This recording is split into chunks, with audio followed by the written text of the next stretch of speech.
Надо было еще дополнить, я говорил об этом с Кашулинским, как и обещал, дополнить, что надо признание Чеченской Республики в Украине, признание паспортов, признание вашего парламента, который находится в изгнании, в экзиле.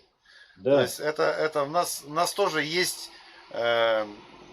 тоже есть обязанность как бы перед этими людьми, которые борются за свободу, помогают нам бороться в том числе, признать Чеченскую Республику Ичкерия и признать их паспорта, чтобы они могли свободно въезжать в Украину.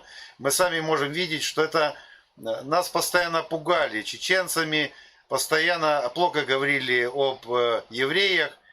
То есть надо было натолкать друг на друга, чтобы поссорить между собой, а дальше в этой мутной воде ловить свою хреновую рыбу. Чтобы на империю мы внимания не обращали. Да, поэтому вот вы сами можете видеть Аслана, адекватный человек, и если это не эти лизоблюды кадыровские, которые, просто они бесятся от крови, от своей безнаказанности, как и нас в Украине, у нас своих хватает таких же похожих заробитчан, которые сейчас ездят зарабатывать деньги в страну-агрессор и как-то себя там оправдывают.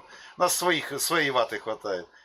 В каждом народе есть свои уроды. Конечно. Есть у граждан Украины, которые воюют, есть коллаборанты. И я хотел по поводу этих кадыровцев сказать, когда у нас такая слава сложилась, что мы против большой великой, как они себя называют, империи воюем, и выстояли, первую войну принудили к миру, пинками выкинули их с своей страны. Второй раз они когда уже напали, и у нас сложилось такое имя там. И это имя сделали наши настоящие бойцы, Джохар Дудаев, президенты наши, Аслан Масхадов, наши бойцы, которые защищали свою родину.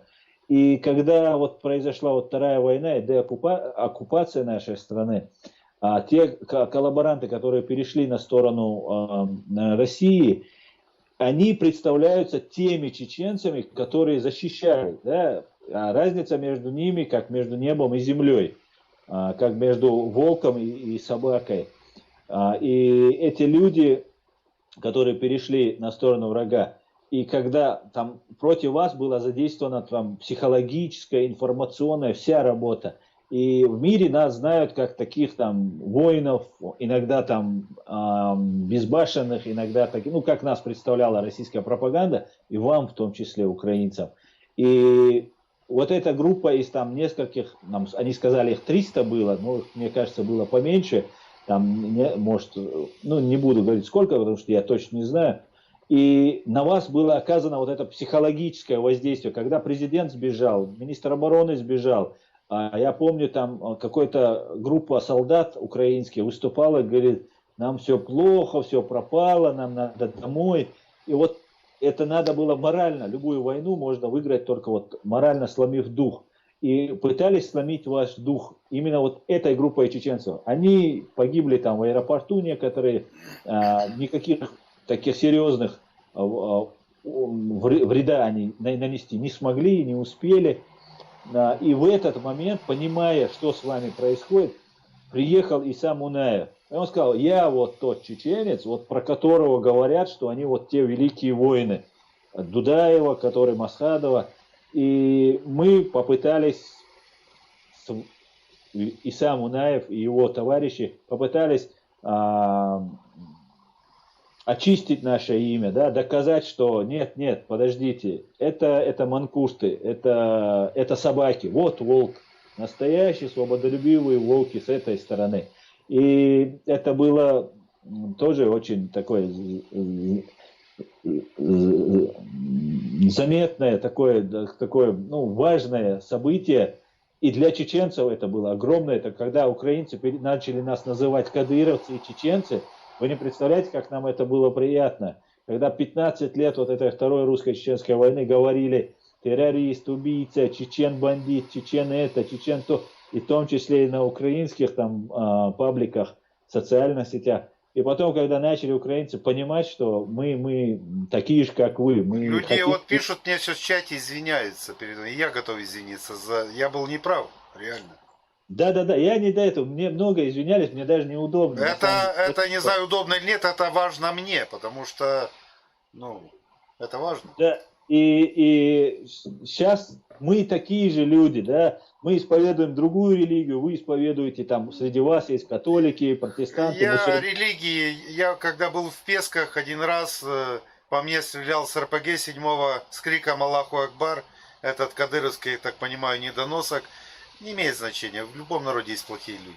Да, конечно. Нет, там с той стороны еще и русские пытались вас этим запугивать, да, на плеча вот этот Они, Аллах. им нечем запугивать, и у них пугалка еще не выросла Да, запугивать совершенно верно. Они питаются нашим страхом. Наш страх они не получат. Это 100%. Поэтому мы хотим строить, мы построили, у нас никаких радикалов не было. Первый наш парламент, созыв депутатский при Дудаеве, не состоял ни из каких радикалов. У нас не было ничего. У нас самая такая демократичная, цивилизованная конституция. У нас Дудаев был светским, очень образованным, высокоинтеллектуальным человеком. Масхадов был таким же человеком. И сейчас у нас огромное количество есть. Мы исповедуем другую религию, но мы хотим строить нормальное, демократическое государство, которое хотите строить и вы, жить с вами в мире, со всей Европой, обучаться здесь, получать уровень медицины, социальных услуг у себя, получать это нормально, как все народы мира, и да, не только мечтают они и выполняют это. У них возможности есть. Потому что войны прекратились, и все думали, что уже они прекратились. После Ялтинской конференции передел мира завершился, и границы должны были остаться. Но приходят другие какие-то там, не знаю, как их назвать, хуйлы, которым не живется. Они вот эти триллионы денег, которые вывезены за границу, в том числе в американские акции, в американские банки, они там себе подзарабатывают, они ничего не вкладывают в свой народ, в инфраструктуру. Им это не надо, им это не интересно. Да. Ну, я даже не знаю, как эти терпят. Ну, это состояние души, это русские. А им так нравится, я не против. Лишь бы не лезли к соседям. Нравится им так в стойле, пожалуйста, я вообще не против. Вот тут в Фейсбуке есть один такой старый антисоветчик, американец, мы с ним дружим, и мы как с ним переписывались, общались. Пол Гоббл его зовут, он очень известный такой антисоветчик старый, до сих пор очень активно ведет деятельность. Он как-то сказал, Россия начнет соблюдать международное право в случае, если в ясный день со стен Кремля будет видна граница России. Что-то в этом есть. Да. До тех пор ни нас хотят покоить, нас всех, и ни свой народ они терроризировать не начнут. Поэтому Россия имперская должна перестать существовать. Как бы это ни казалось там кому-то в России. Опять сейчас неправильно, она не должна. Мы ее заставим перестать существовать. Сама она не перестанет. Да, совершенно верно, конечно. Сама она не перестанет, но будем надеяться, что в России тоже есть здоровые люди, которые в конце концов поймут и всеми силами помогут сейчас Украине, потому что свобода... Ты большой оптимист, я понял. Ты большой оптимист. Освобождение Украины это в первую очередь свобода России, свобода других народов, которые оккупированы Россией. Поэтому всем миром сейчас надо помогать Украине. Всем миром способствовать всячески информационно, финансово, материально, технически, кто как может, физически помогать Украине.